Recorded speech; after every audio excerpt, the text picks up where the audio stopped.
جو شخص اس کتاب سے اپنا تعلق رکھتا ہے، اس کو پڑھتا ہے، اس پر عمل کرتا ہے، پہلا فائدہ یہ ہے کہ ایک وہ انسان جو ہے گمراہیوں سے اس کی حفاظت ہو جاتی ہے۔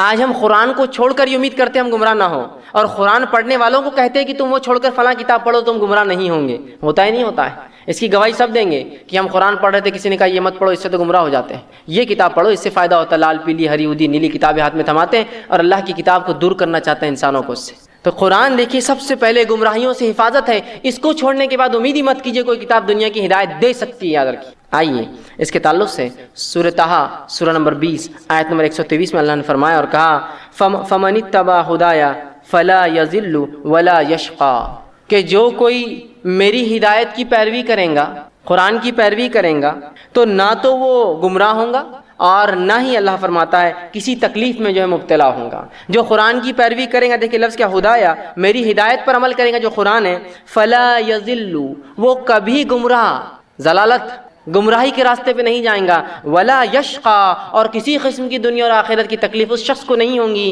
جو میری ہدایت قرآن پر عمل کریں۔ اب قرآن پر عمل نہ کر کے ہم تصور کرتے ہیں کہ اللہ ہم کو ہدایت دے اور ہماری حفاظت کر، پھر نہیں ہو سکتی، یاد رکھیں، سوائے گمراہی کی کچھ نہیں آئیں گی پھر۔ تو جو میری ہدایت پر عمل کرے گا وہ گمراہ نہیں ہوں گا۔ اور کچھ لوگ کہتے ہیں اس کو پڑھنے سے ہم گمراہ ہوتے ہیں، قرآن کہہ رہا ہے اس پہ پڑھنے سے تو ہدایت ملتی ہے، تم گمراہ نہیں ہوتے ہو۔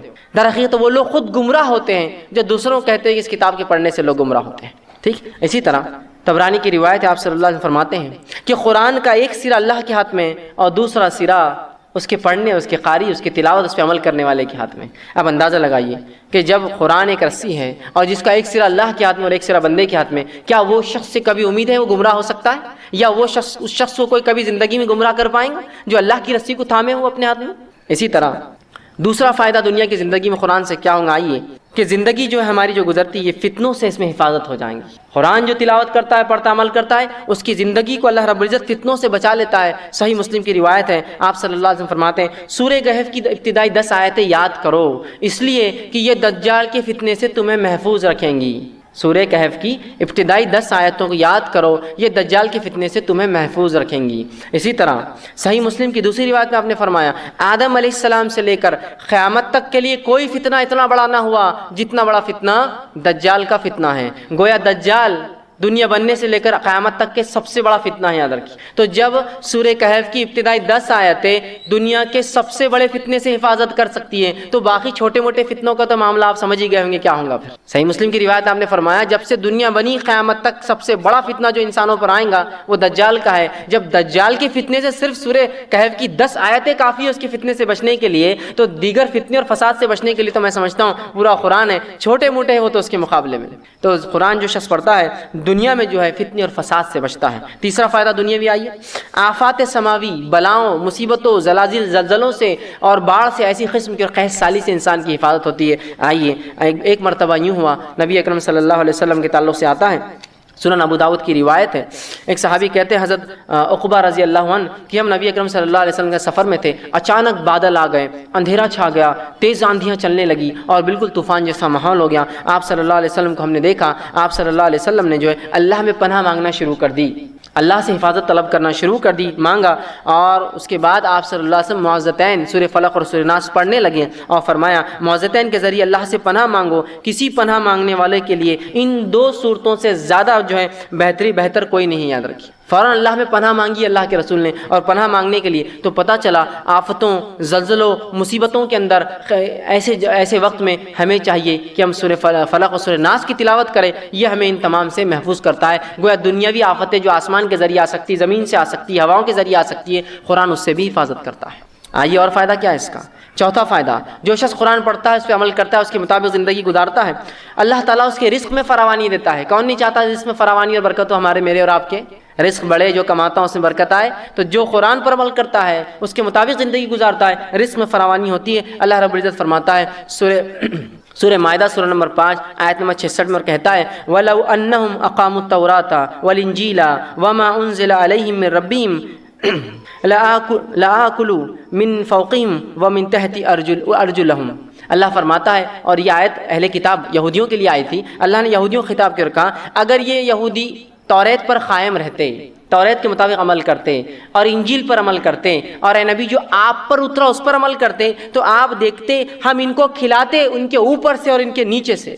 ان کو رزق دیتے آسمانوں سے اور زمین سے اگر یہ ایمان لاتے تو، اور توریت کے مطابق عمل کرتے، اور انجیل کے مطابق عمل کرتے، اور قرآن کے مطابق عمل کرتے، تو آپ دیکھتے ہم انہیں کھلاتے، یا کلو سیدھا لفظ ہے کھانے کا، ہم انہیں کھلاتے، روزی دیتے ان کے اوپر سے اور ان کے نیچے سے، آسمان اور زمین سے ان کو روزیاں دیتے اگر یہ اس کتاب کو تھام لیتے۔ اگر یہودیوں کو اس کتاب تھامنے کا یہ فائدہ ہے تو یقیناً مسلمانوں کے لیے بھی آیت ہے، اگر ہم بھی اس کتاب کو تھامیں تو اللہ آسمان اور زمین سے ہمیں روزیاں کھلائیں گا۔ وہ کیسے، وہ اللہ ہی جانتا ہے، اور جس نے اس کے فائدے اٹھائے، جس نے اس کو دیکھا ہے وہی جانتا ہے کیسے اللہ کھلاتا ہے ایسی روزیاں۔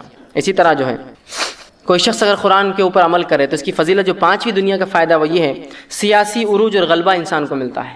جس قوم نے اس کتاب کو تھاما، اس کے مطابق ان کی زندگی رہی، ان کو اللہ رب العزت نے سیاسی عروج اور غلبہ دیا، وہ ہمیشہ غالب رہے دنیا پہ، اور جو ہے لوگوں کے اوپر جو حکومتیں کی، جس کے تعلق سے مسلم کی روایت ہے، صحیح مسلم کی حدیث ہے، آپ صلی اللہ علیہ وسلم فرماتے ہیں اللہ اس کتاب کے ذریعے بعض لوگوں کو عروج عطا فرماتا ہے اور بعض کو اسی کے ذریعے رسوا اور ذلیل کرتا ہے۔ اللہ بعض لوگوں کو اس کتاب کے ذریعے عروج دیتا ہے اور بعض کو ذلیل۔ مطلب کیا ہوا؟ مطلب یہ کہ جو اس پر پڑھیں گے، اس پہ عمل کریں گے، ان کو اللہ دنیا میں عروج دیں گا، جو اس کو پڑھ کر اس پر عمل نہیں کریں گے اللہ ان کو اس دنیا میں ذلیل اور خوار کریں گا۔ اندازہ لگائیے۔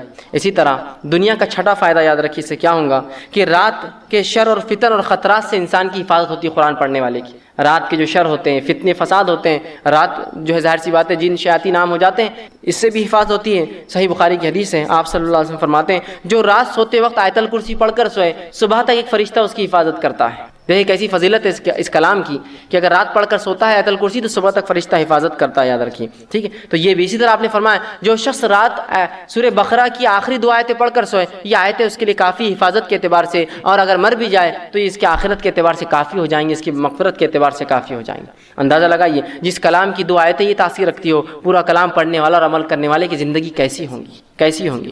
اسی طرح ساتواں فائدہ جو دنیا میں اٹھاتے ہیں اس قرآن کا، جو فضیلت ہے، خیر و برکت کا حصول ہے قرآن، یاد رکھیے۔ صحیح مسلم کی روایت ہے، آپ صلی اللہ علیہ وسلم فرمائے سورۃ البقرہ پڑھا کرو، اس کا پڑھنا باعث برکت اور چھوڑنا باعث حسرت ہے۔ سورہ بقرہ کو پڑھا کرو، جو اس کو پڑھتا ہے یہ باعث جو ہے برکت ہے گھروں کے اندر۔ آج ایسے کتنے گھر ہیں جو سورہ بقرہ پڑھتے ہوں گے، یا کتنے گھر ہیں جن میں قرآن پڑھا جاتا ہوں گا؟ بہت ممکن ہے کہ بہت کم لوگ ہو جو کہے کہ ہم پڑھتے ہیں، یا جو کچھ بھی پڑھتے ہیں وہ مخصوص بس صورتیں پڑھ کے معاملہ ختم کر دیتے ہیں۔ یہ پوری کتاب کو پڑھنا ہے، ہمیں یاد رکھیے۔ اسی طرح آٹھواں اس کا فائدہ یہ ہے مصائب اور دنیا کے رنج اور غم سے حفاظت ہوتی ہے، یاد رکھیے، جو قرآن پڑھتا ہے۔ اور سنن ابو داؤد کی روایت ہے، آپ صلی اللہ علیہ وسلم فرماتے ہیں جو شخص 3 مرتبہ سورہ اخلاص، سورہ فلق اور سورہ ناس تلاوت کریں گا، اللہ رب العزت کو ہر طرح کی مصائب اور غم سے محفوظ رکھیں گا۔ ہر قسم کی دنیا کی مصیبتوں سے اور غم سے ایسے انسان کو اللہ دور رکھتا ہے جو سورہ اخلاص، قل اللہ احد، قل اعوذ برب الفلق اور قل اعوذ برب الناس، یہ 3 صورتوں کو 3 بار پڑھ کر اپنے نفس پہ دم کرے، اللہ اس کو جو ہے مصائب دنیا کے غم اور رنج سے جو دور کرتا ہے۔ اسی طرح مسند احمد کی روایت ہے، آپ صلی اللہ علیہ وسلم فرمایا جو شخص اللہ سے قرآن تلاوت اور سماعت کے ذریعے قرآن مجید کو آنکھوں کا نور اور دل کا سرور بنانے کی دعا کرتا ہے۔ ایک شخص ہے جو قرآن پڑھتا ہے اور اللہ سے دعا کرتا ہے اللہ اس قرآن کو میرے جو ہے دل کا جو ہے آنکھوں کا جو ہے نور بنا دے اور دل کا سرور بنا دے اور میرے رنج اور غم دور کر دے۔ جو ایسی درخواست کرتا ہے، جو قرآن پڑھ کر عمل کرتا ہے، درخواست کرتا ہے، اللہ جو ہے قرآن کو اس کی آنکھوں کا نور بنا دیتے ہیں، دل کا سرور بنا دیتے ہیں، اس کا دل خوش کر دیتے ہیں اور اس کو دنیاوی غم اور رنج اور مصیبتوں سے اس کی حفاظت کر دیتے ہیں۔ تو ہم دیکھ رہے ہیں کتنی بڑی اس کی فضیلت ہے۔ اس کا نفس اس کے خلاف گواہ، مطلب اس کا ہاتھ پیر جسم اعضاء گواہی دے رہے، زمین گواہی دے رہی ہے، سورج اور ستارے گواہی دے رہے، وقت اور زمانہ گواہی دے رہا ہے نا، پھر آس پاس کے لوگ گواہی دے رہے ہیں، اس لیے کہ مومنین اور فرشتے بھی گواہی دینے والے، مومنین فرشتے بہت گواہ، یاد رکھیں۔ تو انسان کو اللہ نے انٹیچ کر دیا، حالانکہ اللہ کو معلوم ہے انسان کیا کرے گا، پھر بھی زمین کو اللہ گواہ بنائے گا۔ کیوں کہ اللہ تعالیٰ نے اس چیز کو بہتر سمجھا انسان کے لیے کہ انسان کے خلاف یہ خود گواہ بنے کہ انہوں نے کیا کیا، اور وہ کیوں گواہی دیں گی؟ اس لیے کہ اس کے رب نے، اللہ نے اسے اس کا حکم دیا ہوگا کہ تم گواہی دو۔ آگے اللہ فرماتا ہے اور کہتا ہے یومئذ یصدر الناس اشتاتا لیروا اعمالهم، اللہ فرماتا اور کہتا ہے کہ اس دن، اس روز لوگ مختلف جماعتیں ہو کر واپس لوٹیں گے۔ اب اس کی 2 معنی، مختلف جماعتیں ہو کر زمین سے نکلنے کے بعد اللہ کی طرف حساب کتاب کو لوٹیں گے، دوسرا معنی حساب کتاب کے بعد مختلف جماعتیں بن کر جنت اور جہنم میں لوٹیں گے۔ 2 معنی، اس روز لوگ مختلف گروہ میں، جماعتوں میں واپس لوٹیں گے۔ تو اس کے 2 معنی، ایک کہ لوگ خبروں سے نکل کر حساب و کتاب کے لیے مختلف جماعتوں میں لوٹیں گے. دوسرا معنی ہے لوگ حساب و کتاب کے بعد جنت اور جہنم میں جانے کے لیے گروہوں میں لوٹیں. اب یہ جو انسان لوٹ رہے ہیں چاہے وہ اٹھنے کے بعد سے لے کر اللہ کے پاس حساب و کتاب سے لے کر جنت اور جہنم، اس میں جو ہے بہت سارے مفسرین لکھتے ہیں یہ گروہ جماعتوں سے مراد یہ کہ مختلف اعمال کے اعتبار سے یہ لوگ ہوں گے. کسی کے چہرے روشن ہے، چمکدار ہے، یہ جنتی لوگ، یہ الگ گروہ میں. کسی کے چہرے سیاہ ہے، یہ جہنمی لوگ ہیں. اور یہ سیاہ کیوں ہوں گے؟ خوف اور ڈر سے جہنم، وہ الگ جائیں گے. سمجھ رہے آپ؟ تو یہ ایسی جماعتیں اور گروہ بنے.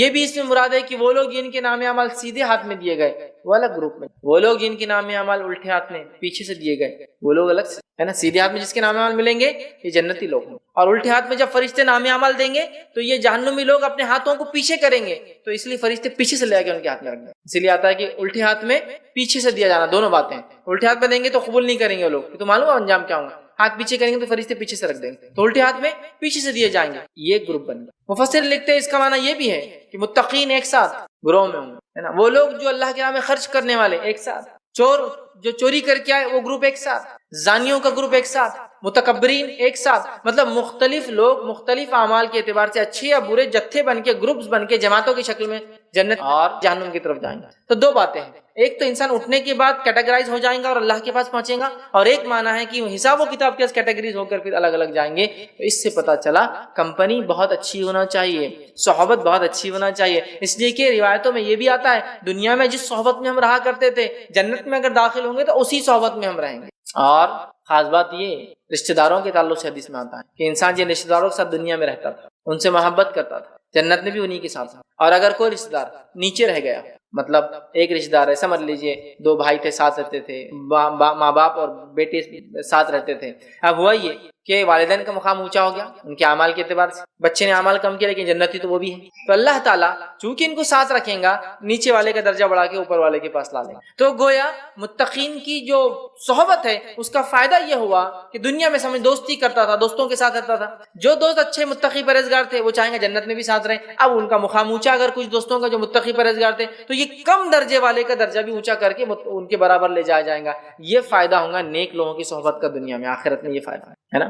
تو والدین اگر نیک تھے، اولاد بھی نیک تھی لیکن والدین کا مقام نہیں حاصل کر سکی اس سے تو ان کو اوپر، بچے اگر نیک تھے والدین سے ان کا مقام اونچا ہے، والدین کے ساتھ نیچے والدین کو اٹھا کے اوپر لے چل جایا ہے. سمجھ رہے؟ تو گروہ در گروہ لوگ آئیں گے اور جنت میں بھی جو ہے گروہ در گروہ رہیں گے. مختلف لوگوں کی پڑوسی ہوں گی، کچھ انبیاء کے پڑوسی ہوں گے، کچھ متقی اور پرہیزگار لوگوں کی پڑوسی ہوں گے، کچھ لوگ صبر کرنے کی وجہ سے جو آئیں گے جنت کے بیچ میں ہوں گے، حالانکہ ان کا حق تھا پھر بھی لیا ہوں گے نا، ہے نا، جنت کے بیچ میں، جنت کے بازو میں، ادھر بہت ساری چیزیں. تو مختلف گروپ ہے، ٹھیک ہے. پھر جنت کے اندر جو ہے جنت الفردوس، یہ جو ہے عرش کے سب سے سینٹر والا حصہ ہے جنت کا، سب سے، چونکہ جنت عرش کے نیچے ہے، سب سے سینٹر والا حصہ جنت الفردوس. جنت الفردوس کے اندر اس کے بیچ کا حصہ مقام محمود، اور اس کے اندر بھی سب سے ٹاپ موسٹ حصہ وسیلہ.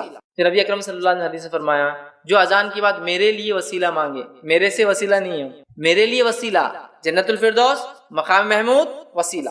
اور آپ سے کہتے ہیں کہ مجھے امید ہے مقام محمود اور وسیلہ مجھے ملنے والا ہے. تو اگر جو میرے لیے اذان کے بعد وسیلے کی دعا کریں گا مطلب میرے لیے، مجھ سے نہیں. بہت سارے لوگ بولتے ہیں نبی کا وسیلہ جائز ہے، کیوں؟ اذان کی دعا کے اندر ہے، اذان کی دعا کے اندر ہے. تو وہاں محمد صلی اللہ علیہ وسلم سے وسیلہ نہیں، محمد صلی اللہ علیہ وسلم کے لیے اللہ وسیلہ دیتے، وہ سب سے ٹاپ موسٹ حصہ ہے، سب سے بیچ والا حصہ ہے نا. تو الگ الگ دیکھیے، وسیلہ، مقام محمود، جنت الفردوس، پھر جنت کے بیچ کا حصہ، بہت ساری چیزیں، پھر جنت کے مختلف حصے، درجات، پارٹیشن، حتیٰ کہ سب سے آخری آنے والا سب سے نیچے درجے میں بھی نیچے ہوگا. جنت اونچی بھی ہے نا، یہ بیچ کا جتنا حصہ ہو رہا اتنا اونچا ہوتا جاتا. تو سب سے نیچے، سب سے ظاہر سے سینٹر سے سب سے دور بھی ہوگا، سب سے چھوٹی جنت جو حاصل کریں گا وہ آدمی ہوگا جو سب سے آخر میں آئے گا. صحیح مسلم کی روایت ہے جب آخری انسان جہنم سے نکلے گا جو جنتی ہوگا، مطلب عقیدے توحید میں اس کی کوئی گڑبڑ نہیں ہوگی، اعمال کے اعتبار سے بہت اس نے خراب اعمال کیے ہوں گے، سزا بھگت لیں گا، بھگت کر جب نکلیں گا جانے لگیں گا تو چونکہ انسانی سوچ چھوٹی ہوتی ہے، ادنا ہوتی ہے، اس کو اتنا نہیں سمجھتا ہے، تو وہ سوچتے ہوئے جا رہا ہوگا کہ کوئی جگہ باقی ہے کہ جنت میں لاسٹ، اس کو معلوم ہوگا وہ لاسٹ ہے، اس کے بعد کوئی بھی نہیں، کوئی جگہ ہے یا نہیں، وہ اس کی فکر یہ ہوگی. وہ آ کے کھڑا ہو جائیں گا، اللہ تعالیٰ پوچھیں گا اے بندے کیا چاہیے تجھے؟ تو کہیں گا اللہ بس زیادہ کچھ نہیں، بس جنت دیکھ لو ایک بار، اتنا ہی میرے لیے کافی. کیونکہ اس کی امید یہ ہوگی کہ جگہ ہی نہیں ہے اندر، ٹھیک ہے، اور کوئی خواہش تو کچھ بھی نہیں. اور جھانکیں گے اور وہیں رک جائیں گے. اللہ پوچھیں گے بندے تو نے مجھ سے وہ کیا تھا دیکھنے کا, باہر نہیں جا رہا, تو اللہ بس ایک اور گزارش ہے, یہاں رک جاؤ تو اتنا ہی کافی. اللہ ٹھیک ہے رک جاؤ پھر, یہاں کوئی مسئلہ نہیں. پھر کہیں گے اللہ پوچھیں گے ان سے کہ تم وہاں رک گئے, تم نے تو کہا تھا وہاں رک کے واپس جاؤ, مطلب وعدہ کیا تھا کہ جھانکوں گا, پھر وعدہ تھا کھڑے رہوں گا. تو کہیں گے اللہ بس تھوڑا دروازے کے بازو کھڑے رہنا, اتنی مہلت دے دے تو کافی ہے. اللہ کہ ٹھیک ہے, پھر جا کے کھڑا ہو جائیں گے, ہٹیں گے نہیں وہاں سے. اللہ پوچھیں گے آپ کھڑے بھی ہو گئے تم ہٹ رہے نہیں, تو کہیں گے اللہ بس وہ کچھ جگہ ہوں گی تو یہیں رک جانے کا ارادہ کرتا ہوں. تو اللہ کہیں اچھا ٹھیک ہے کیا چاہیے, تو پوچھیں گے اللہ کچھ جگہ ہے کہ باقی, لیکن مطلب میں رہنا چاہتا ہوں. تو اللہ پوچھیں گے اچھا کیا امید ہے تم کیا خواہش کرتے ہو. تو اب انسان کی کیا خواہش ہوگی, 20-30 کا پلاٹ ہی رہتی ہے ہماری خواہش, اس سے اونچا کیا ہے ہمارا. اللہ 20 فٹ بائی 30 فٹ مل جائے تو یہی کافی ہوتا ہے. چھوٹا پلاٹ کا ایک سائز ہوتا ہے, اتنا ہی ہوتا ہے. تو ویسی کچھ تو بھی سوچتے رہیں گا انسان. مطلب ہم لوگ اللہ تعالیٰ کے بارے میں جو ہے نا حقیقی یقیناً ویسا گمان نہیں کر سکتے جیسے ہمارا رب جو ہے. بہرحال تو سوچیں گا کچھ جگہ ہے کیا, تو اللہ اچھا کتنی چاہیے, وہ اس کے گمان میں کچھ نہیں, وہ کچھ نہیں بول پائیں گے. اللہ کہیں گے اچھا دنیا میں جو سب سے بڑی سلطنت تھی, دنیا کی جو سب سے بڑی سلطنت تھی اتنی جگہ دے دوں. تو کہیں گے ہاں پھر تو ٹھیک ہے, یہ تو بہت ہو گئی نا, سب سے بڑی سلطنت ہاں اتنی تو دے دو چلیں گے. تو اللہ کہیں گے دنیا کی جو سب سے بڑی سلطنت تھی اس کے 10 گنا بڑی جنت میں تجھے دے دوں. یہ سب سے چھوٹی جنت ہے, دنیا کی سب سے بڑی سلطنت کی 10 ٹائمز گریٹر, سب سے چھوٹی سب سے ادنا جنت ہے. اور ایک روایت میں آتا ہے, اس سے پوچھا جائے گا کہ زمین جتنی دے دوں, وہ کہیں گے ہاں زمین تو بہت ہوگی, ہمارے دنیا 64,000 کلومیٹر پورا, ہاں یہ تو کافی ہے. تو اللہ کہیں گا زمین سے 10 گنا بڑی میں تو جنت, سب سے چھوٹی جنت زمین سے 10 گنا بڑی, ہمارے ارتھ سے 10 ٹائمز بڑی, سب سے لیس, سب سے ہلکی, سب سے ادنا, سب سے آخری جنت والی. سمجھ رہے ہیں. تو لوگ گروپس میں جا رہے ہیں, گروپس میں اعمال کے اعتبار سے گروپ میں جا رہے ہیں. انبیاء کا ایک گروپ جا رہا ہے, صدیقین کا ایک گروپ جا رہا ہے, شہداء کا گروپ ہے, صالحین کے اندر پھر مختلف اعمال جو مختلف صدقات, خیرات, روزہ, نماز, زکوٰۃ, حج اور مختلف اعمال کے اعتبار سے جا رہے ہیں. سیم حال ادھر بھی ہے, جو لوگ کافرین ہیں ان کا ایک جتھا ہے.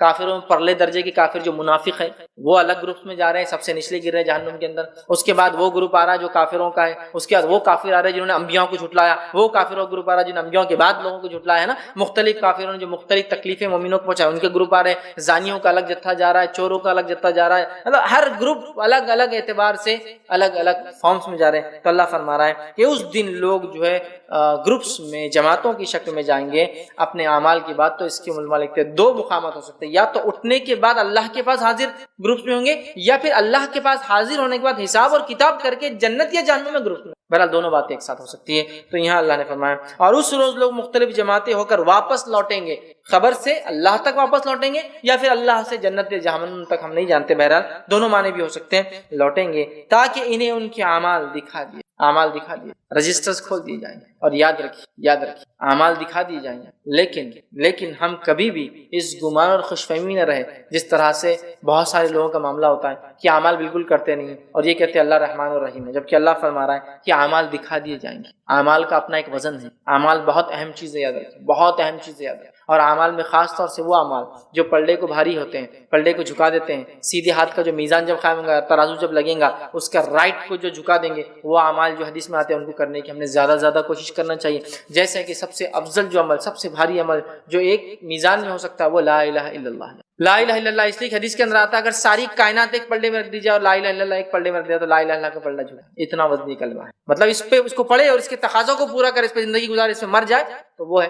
اسی طرح اخلاق کے بارے میں آتا ہے کہ اخلاق میزان میں سب سے بھاری عمل ہے, اس سے بھاری کوئی عمل نہیں اخلاق. تو ہم کیا کریں, وہ چیزیں جو ہمارے پلڑے کو, رائٹ ہینڈ سائڈ کے پلڑے کو بھاری کر دیں گے, وہ جمع کریں. افسوس کی بات ہے ہم لیفٹ ہینڈ سائڈ کی چیزوں کو, الٹے طرف کا جو پلڑا ہے اس کو بھاری کرنے والے عمل اللہ محفوظ رکھے وہ کرتے ہیں. بہرحال تو یہاں کہا کہ وہ اپنے اعمال ان کو دکھا دیے جائیں گے. اور کچھ لوگوں کے تعلق سے آتا ہے جن کے اعمال یہ ہے کہ ان کی نیکیاں بس ایک چٹھی پہ ہوں گی, بس اتنی گناہ کے 99 دفتر بھرے ہوئے. ایسے بھی لوگ, کچھ کے اعمال ایسے ہیں کہ جہاں تک نظر جاری اس کے گناہ کا دفتر ہے, مطلب اس کا جو رجسٹر ہے گناہوں سے اتنا بھرا ہے کہ جہاں تک نظر اس کی جاری اس کو پورے گناہ نظر آ رہے ہیں. ایسے بھی ہے. کچھ وہ ہوں گے جیسے انبیاء صلحاء, ڈر تو رہے ہیں کہ کیا ہوگا, لیکن اللہ ان کے ساتھ اچھا فیصلہ کرنے والا, لیکن پھر بھی ڈر رہے ہیں. یاد صحیح مسلم کی روایت ہے, آدم علیہ الصلوۃ والسلام, نوح علیہ الصلوۃ والسلام, ابراہیم علیہ الصلوۃ والسلام, موسیٰ علیہ الصلوۃ والسلام, عیسیٰ علیہ الصلوۃ والسلام, یہ تمام بڑے بڑے برگزیدہ انبیاء بھی ڈر رہے ہیں, کانپ رہے ہیں, اللہ کے سامنے حاضر ہونے کی ہمت نہیں کریں گے. آدم علیہ السلام کے پاس لوگ جائیں گے اس لیے کہ میزان قائم نہیں ہوگا, لوگ اٹھ جائیں گے, گروہ در گروہ جا کے کھڑے ہو جائیں گے, جمع ہے اور پسینے میں ڈوبے ہوئے, کوئی ٹکنے تک, کوئی گھٹنے تک, کوئی یہاں تک, اور کوئی مکمل ڈوبا ہوا ہے پسینے میں, اس لیے کہ سورج صرف 1 میل 1.5 کلومیٹر یا 1.25 کلومیٹر کے فاصلے پر آ چکا ہے. اور لوگ کہیں گے کہ چاہے جہاں بھی ہمارا فیصلہ ہو, کم از کم یہ اس سے چھٹکارا ملے, یہ تکلیف میں ہم کھڑے ہیں. لوگ جا کے آدم علیہ السلام کے پاس حاضر ہیں, کہیں گے آدم تم کو اللہ نے اپنے ہاتھوں سے بنایا, تم تم جا کے آج اللہ کو کہو کہ میزان قائم کر دیں. آدم علیہ السلام کہیں گے بالکل نہیں, آج اللہ اتنا غضب میں ہے جو اس سے پہلے ہوا نہ اس کے بعد ہوگا. کہیں اگر اس نے میری وہ خطا پکڑ لی جب مجھ سے کہا تھا اس شجر, اس جھاڑ کے قریب مت جانا جس کا پھل میں نے کھا لیا, تو آج تو میں کہیں کا نہیں رہوں گا, تم کسی اور کے پاس جاؤ. ہاں تم ایک کام کرو, نوح کے پاس جاؤ, وہ پہلے رسول ہے جو انسانیت طرف بھیجے گئے, ہو سکتا ہے آج وہ تمہاری سفارش کرے. میں تو بڑے بڑے انبیاء کاپ رہے ہیں. نوح علیہ السلام کے لوگ جائیں گے, کہیں گے نوح آپ چلیے میزان بولیے اللہ کو حساب و کتاب قائم کرے. نوح علیہ السلام بولیں گے آج اللہ اتنا غضب میں, نہ اس سے پہلے تھا نہ اس کے بعد کبھی ہوں گا, آج میں نہیں جاؤں گا. کہ اللہ نے میری بد دعا کو پکڑ لیا جو میں نے اپنی قوم کے خلاف کی, تو میں کہیں کا نہیں رہوں گا, تم کہیں اور جاؤ میرے سے. تم ایک کام کرو, ابراہیم کے پاس جو اللہ کے دوست خلیل ہے, شاید وہ کر دے. میں تو لوگ ابراہیم علیہ السلام کے پاس جائیں گے, ابراہیم علیہ السلام کہیں گے ابراہیم اللہ سے آپ جو ہے سفارش کیجئے کہ جو میزان قائم ہو جائے. ابراہیم علیہ السلام کہ نہیں, اللہ مجھے اگر پکڑ لے میرے 2-3 جو اقوال میں نے کہے تھے دنیا میں, تو آج میں کہیں کا نہیں رہوں گا, کہیں اور جاؤ تم. اور تم موسیٰ علیہ السلام کے پاس جو اللہ نے ان سے سیدھا کلام کیا, کلیم اللہ ہے, لوگ موسیٰ علیہ السلام کے پاس جائیں گے, موسیٰ علیہ السلام کہیں گے اللہ اتنا غضب میں ہے, نہ اس سے پہلے کبھی ہوا نہ اس کے بعد, میری اگر وہ خطا جو میں نے مکہ مارا تھا اور وہ آدمی مر گیا خپتی مصری, میں کہیں کا نہیں رہوں گا. تم عیسیٰ کے پاس جاؤ, وہ اللہ کا کلمہ ہے, کلمۃ اللہ, روح اللہ, اللہ نے روح ڈالی تھی, شاید وہ سفارش کرے. لوگ عیسیٰ علیہ السلام کے پاس جائیں گے, عیسیٰ علیہ السلام کو عذر حدیث میں نہیں آتا, انہوں کیا دیں گے, لیکن کہیں گے میں نہیں کر سکتا ہوں. آج محمد صلی اللہ علیہ وسلم کے پاس جاؤ, لوگ محمد صلی اللہ علیہ وسلم کے پاس آئیں گے, نبی اکرم صلی اللہ علیہ وسلم آگے بڑھیں گے, جا کے اللہ کے پاس کھڑے ہوں گے, اللہ ان کو کلمات سکھائیں گا, وہ کلمات سے وہ اللہ سے دعا کریں گے, اس کے بعد سجدے میں گر جائیں گے, سجدے میں وہ کلمہ پڑھیں گے جو اللہ نے انہیں سکھایا تھا. پھر اللہ رب العزت کہیں گے اے محمد صلی اللہ علیہ وسلم اٹھو, سفارش کرو, قبول کی جائیں گے. پھر نبی اکرم صلی اللہ علیہ وسلم سفارش کریں گے, کچھ لوگ اس سفارش کے وجہ جنت میں جائیں گے. پھر آپ سجدے میں گر پڑیں گے, پھر ایک وقفہ پتہ نہیں کتنا عرصہ, اس کے بعد اللہ کہیں گے محمد صلی اللہ علیہ وسلم اٹھو, سفارش کرو, قبول کیے جاؤں گے. پھر آپ صلی اللہ علیہ وسلم اٹھیں گے, پھر سفارش کریں گے,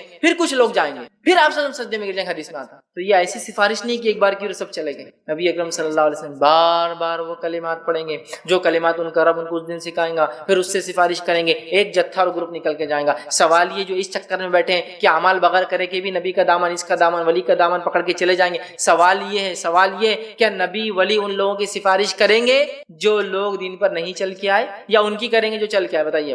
یہاں تو پورے گناہ کیے جا رہے ہیں, ہم تو اس کا دامن پکڑ کے اس کے خاندان سے چلے جائیں گے. تو یہاں بڑے بڑے انبیاء بھی کاپ رہے ہوں گے دوسروں کی کیا حیثیت اور کیا اوقات ہے نا.